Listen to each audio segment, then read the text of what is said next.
오늘 우리에게 주신 하나님의 말씀은 시편 4편 1절에서 8절 말씀입니다. 내 의의 하나님이여, 내가 부를 때에 응답하소서. 곤란 중에 나를 너그럽게 하셨사오니 내게 은혜를 베푸사 나의 기도를 들으소서.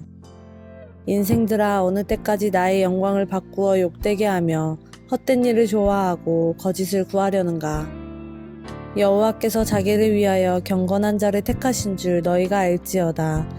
내가 그를 부를 때에 여호와께서 들으시도다. 너희는 떨며 범죄하지 말지어다. 자리에 누워 심중에 말하고 잠잠할지어다. 의의 제사를 드리고 여호와를 의지할지어다. 여러 사람의 말이 우리에게 선을 보일 자 누구뇨 하오니 여호와여, 주의 얼굴을 들어 우리에게 비추소서. 주께서 내 마음에 두신 기쁨은 그들의 곡식과 새 포도주가 풍성할 때보다 더하니이다. 내가 평안히 눕고 자기도 아리니 나를 안전히 살게 하시는 이는 오직 여호와이시니이다. 오늘 이 말씀에 많은 은혜 받으시기 바랍니다. 어떤 정신과 의사로 활동하는 분과 좀 이야기를 나눌 일이 있어서 오늘 이야기하게 되었습니다. 그분이 저한테 물어본 질문은 어떤 것인가 하면, 목사님은 어떻게 견디십니까? 하는 질문이었습니다. 이분이 아마 그 전날 어떤 치료를 오랫동안 한 환자를 만났는데, 아마 그 환자에게 좀 심한 개인적인, 또 의사로서 소화하기 어려운 좀 공격적인 이야기를 듣고 또 공격을 받았던 것 같습니다. 그래서 이분이 저한테 얘기하기를, 저는 정신이 무너진 사람들을 매일 만나야 하고 또 그분들의 이야기를 듣다 보면 어떤 날은 쉽게 그 환자와 나눈 이야기나 또 그 환자가 해준 이야기를 잊어버리지 못하고 오늘처럼 이렇게 영향이 있는데, 목사님은 정신 무너진 사람도 있고 또 특별히 영혼이 무너진 사람들을 만나야 되니까 그런 일이 있을 때 어떻게 견디어내는가 하는 것을 이제 묻는 그러한 질문이었습니다. 이런 일들을 종종 당할 때 우리가 참고할 수 있는 좋은 시편이 시편 4편의 말씀입니다. 시편 4편은 일종의 시인의 입장에서 돌아보자면 그날 하루가 아주 힘들고 또 긴 하루가 있는데, 아주 힘든 하루를 보냈을 때 그때 불렀던 노래라고 우리가 좀 상황을 정리해 보면 좋을 것 같습니다. 이 시편 4편은 힘든 하루를 보낸 누군가에게 아주 도움이 되는 그러한 내용인 것을 우리가 보게 됩니다. 어떤 사람이 글을 힘들게 했을까? 어떤 사람이 시인을 힘들게 했을까? 하는 우리가 질문을 할 수 있는데, 2절에 보면 인생들아, 어느 때까지 나의 영광을 바꾸어 욕되게 하며 헛된 일을 좋아하고 거짓을 구하려는가 하는 이런 중에 탄식을 우리가 만날 수 있습니다. 이때 말하는 인생들아 하는 그때 이 앞에 쓰여진 단어는 평범한 사람, 아주 서민이라고 우리가 불리는 그 사람들과 비교하면 아주 높은 자리에 있는 사람들을 의미한다는 거죠. 그래서 우리가 흔히 고대 사회나 중세 사회를 보면 왕과 또 왕의 일종의 혜택을 받는 귀족들이 있었는데, 여기서 말하는 인생들은 그런 귀족들을 의미하는 그러한 일종의 언어이다 하는 것을 우리가 돌아볼 수 있습니다. 아마 이 시인이 아주 높은 위치에 있는 누군가를 의지하거나 또 기대거나 또 같은 자기 편으로 생각했을 텐데, 아마 그에게서 험한 일을 당했다 하는 것을 볼 수 있습니다. 높은 자리에 있는 사람들의 특징을 어떻게 얘기하는가 하면 헛된 일을 좋아한다 이렇게 표현합니다. 이 절의 마지막 부분에 보면 헛된 일을 좋아하고 거짓을 구하려는가 이렇게 되어 있습니다. 그래서 지금 시인을 공격한 사람들의 특징은 무엇인가 하면 헛된 일을 좀 좋아하는 사람들이고 거짓을 구하는 그런 사람들이라는 것을 우리가 돌아보게 됩니다. 그래서 1절에 보면 내 의의 하나님이여, 내가 부를 때 응답하소서. 곤란 중에 나를 너그럽게 하셨사오니 내게 은혜를 베푸사 나의 기도를 들으소서. 이렇게 기도합니다. 곤란 중에, 이때 이 곤란 중에라는 단어가 일종의 아주 강력한 정신적인 압박, 또 스트레스를 받는 그런 상태라고 우리가 볼 수 있겠습니다. 내가 아주 곤란 중에 있을 때 하나님께서 나를 너그럽게 보아주시고 은혜를 베풀으셔서 기도 들어주시기를 원합니다. 1절의 말씀을 여러분들이 잘 기억하시면 좋을 것 같습니다. 시편 4편은 예를 들면 일종의 세 가지 단계로 이런 힘들고 고통스러운 날을 보낸 다음에 하나님께 어떻게 우리가 해야 될까 하는 점을 우리가 돌아봅니다. 첫 번째로 우리에게 부탁하는 것은 무엇인가 하면 하나님을 향하여 호소하라는 것입니다. 내 의의 하나님이여 내가 부를 때 응답하여 주시옵소서. 우리가 흔히 기도하라 이렇게 얘기하는데요, 이것은 너무 보편적인 이야기이고 이때의 그 하나님을 향한 마음은 호소하는 것입니다. 하나님, 제가 이런 힘든 상태에 있습니다. 하나님, 제가 이런 어려움이 있습니다. 하나님, 저를 좀 봐주시길 원합니다. 하나님이 얼굴을 돌려서 저를 좀 봐주시길 원합니다. 이제 이렇게 얘기할 수 있다는 거죠. 신앙생활을 우리가 오래 하거나 아니면 신앙생활을 좀 깊이 있게 더 성숙하게 하려는 분들의 특징은 좀 어떤 일이 있으면 좀 의롭게 살려고 노력하는 것입니다. 좀 더 바른 생각을 하고 바른 선택을 하고 특별히 다른 사람에게 피해를 주거나 어려움을 주지 않기 위해서 노력하는 것이 아주 보편적인 정말 잘 사는 그리스도인들이 갖고 있는 특징입니다.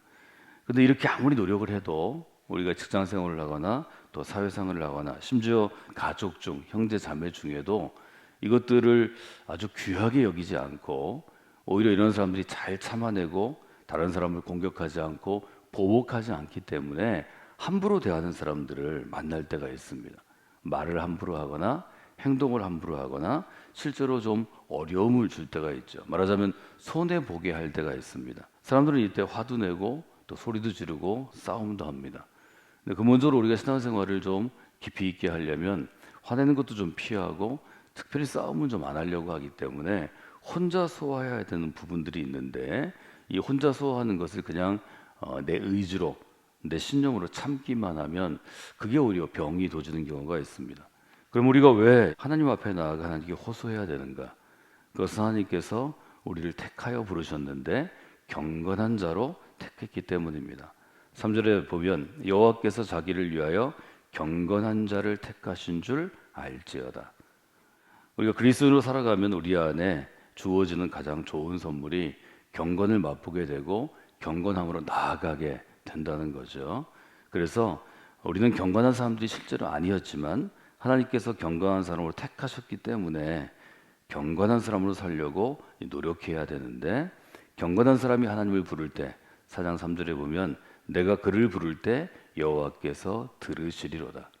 우리가 경건한 사람으로 살아가면 가장 좋은 일종의 혜택은 하나님께서 우리의 간구를 직접 들어주신다는 바로 이 고백 가운데 있습니다.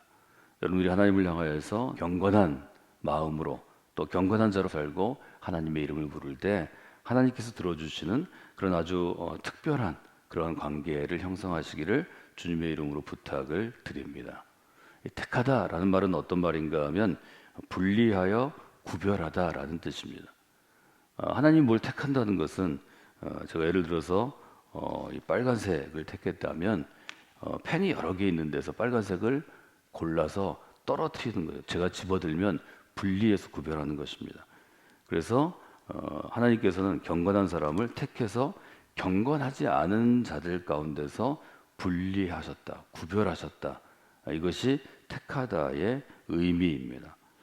경건함에 대해서는 우리가 여러 가지 이야기할 수 있는데 주로 바울의 서신들은 그리스도의 장성한 분량에 이르는, 말하자면 아주 성숙한 경지에 이르는 것을 경건하다 이렇게 표현을 했고요. 구약적인 경우는 하나님을 향한 우리의 마음이 변치 않는 것, 하나님을 향한 우리의 믿음이 변치 않는 것, 말하자면 믿음의 순수함과 신실함을 어떤 어려움이나 유혹이나 어떤 상황에서도 끝까지 지키는 것이 실제 경건합니다. 이렇게 이야기한 것을 우리가 볼 수 있습니다. 첫 번째 단계가 호소하는 것이라면 두 번째 단계는 결단하는 것이라고 시편 4편은 우리에게 알려줍니다. 4절에 보면 너희는 떨며 범죄하지 말지어다. 자리에 누워 심중에 말하고 잠잠할지어다. 우리가 어떤 어려운 일을 당하는데 억울하게 당하면 그 사람을 향해서 죄를 짓기 쉽습니다. 아주 그 사람을 향해서 분노를 참기 어렵고 또 그 사람을 좀 보복했으면 좋겠고 공격했으면 좋겠는데 그것은 내 마음 안에서 일어나는 것입니다. 내 마음과 영혼 가운데 그런 이름이 일어날 때 가장 괴로운 것은 나 자신입니다. 실제로 나를 공격하거나 어렵게 했던 사람은 나를 공격하거나 어려운 것도 기억하지 못하고 잊을 가능성이 많고 혼자 피해받은 사람이 괴로워하는 것입니다. 이것은 이중의 피해입니다. 특별히 우리는 믿는 그리스도인이고 경건한 자로 택함을 받았기 때문에 이런 일들이 우리로 범죄까지 이어지는, 즉 죄를 범하는 일을 좀 경계할 필요가 있습니다.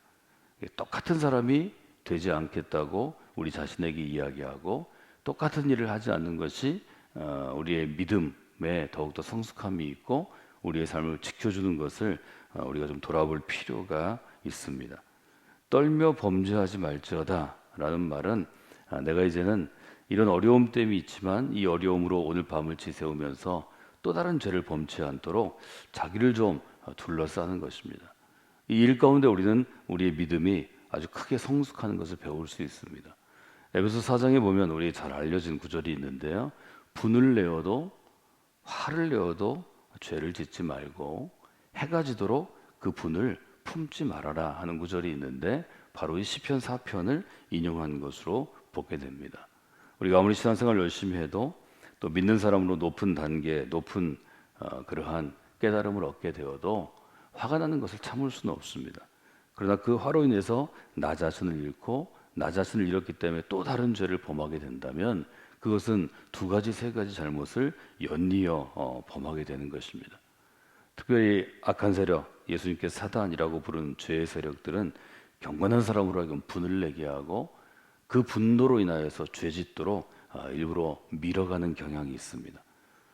경건한 사람이 되었는데 좀 하나님을 향해 더 가까이 나아갔는데 화를 내면 스스로 죄책감에 시달리게 됩니다. 나도 똑같은 사람이구나. 내가 별 수 없네. 이런 마음을 가지면 열심히 신앙생활하고 더 높은 단계로 나가던 사람이 멈추어서거나 퇴보할 수 있습니다. 그래서 에베소는 마귀가 틈을 타서 공격하지 못하게 해라. 이렇게 우리에게 권하는 것을 볼 수 있습니다. 이처럼 호소하고 결단한 다음에 하나님께서 우리가 원하시는 것은 아주 진정한 하나님을 향한 마음과 예배와 경배를 드리라는 거죠. 5절에 보면 의의 제사를 드리고 여호와를 의지할지어다. 여기 의의 제사는 쉽게 말하면 의로운 제사죠. 그래서 표준세 번역은 올바른 제사를 드려라 이렇게 얘기합니다. 요한복음 4장에 보면 우물가에 여인을 하나님께 사마리아에서 만나시는 광경이 있는데 그때 어떻게 예배해야 합니까? 라는 여인의 질문에 신령과 진정으로 예배해라. 예수님께서 그렇게 알려주십니다. 의의 제사를 드린다는 것은 참된 예배를 드리는 것이고 이것은 우리 같은 교회 공동체에서 매일 주일에 모여서 드려지는 예배뿐만이 아니라 자기의 삶의 자세와 또 삶의 일종의 하나님을 향한 태도들을 의미합니다. 분을 낼 수 있고 또 어려운 일을 우리가 당할 수 있지만 그때에도 하나님을 향하여서 바른 자세로 마음의 옷깃을 여미고 경건의 옷을 입는가 이 점들을 우리가 돌아볼 수 있겠습니다. 시편 4편을 보면서 저는 이렇게 이 시편 4편을 읽는 혹은 시인의 마음을 정리해 보았습니다. 저 사람들이 저 인생들이 아무리 나를 어렵게 해도 나는 의로운 삶을 살아가겠다. 이것이 이제 시인의 결단이고 또 하나님께서 우리에게 이 시편을 통해서 우리에게 주시는 일종의 교훈이고 은혜라고 볼 수 있습니다. 세 가지 호소하십시오. 또 결단하십시오. 의의 제사를 드리십시오. 호소하라, 결단하라, 드리라. 이 세 가지를 기억하시고 이 세 가지를 기억하면 하나님이 좋은 선물을 주십니다. 7절에 보면 주께서 내 마음에 두신 기쁨은 그들의 곡식과 새 포도주가 풍성할 때보다 더하니이다. 누구의 고통을 받고 또 공격을 받아서 어렵고 힘들 때 하나님께 호소하고 죄짓지 않기로 결단하고 의의 제사를 드리면 하나님이 주시는 큰 기쁨이 있습니다. 곡식과 포도주가 풍성하다는 것은 추수할 때 추수의 수확이 풍성했다는 거죠. 그래서 아주 큰 기쁨을 주셨다 이렇게 볼 수 있고 8절에 보면 내가 평안히 눕고 자기도 하리니 나를 안전히 살게 하시는 이는 오직 여호와시니라. 또 하나의 선물은 평안입니다. 하나의 선물이 기쁨이라면 또 하나의 선물은 평안입니다. 하나님께서 나를 평안히 눕고 자게도 하리니 이제 극복한 상태죠. 그래서 어렵고 힘들고 고통스럽고 좀 마음이 어려운 것을 극복하게 되면 하나님이 우리를 평안히 잠들게 하신다. 즉 평안의 선물을 주신다 하는 것을 볼 수 있습니다. 이 삶의 과정을 통해서 우리 어려운 것들을 하나님께 호소하시고 그 어려움에도 내가 죄짓지 않기로 결단하겠습니다. 결단하시고 의의 제사를 드리시고 여러분이 하나님 주시는 기쁨과 평안을 선물로 받는 주가 되시기를 주님의 이름으로 축원해 드립니다.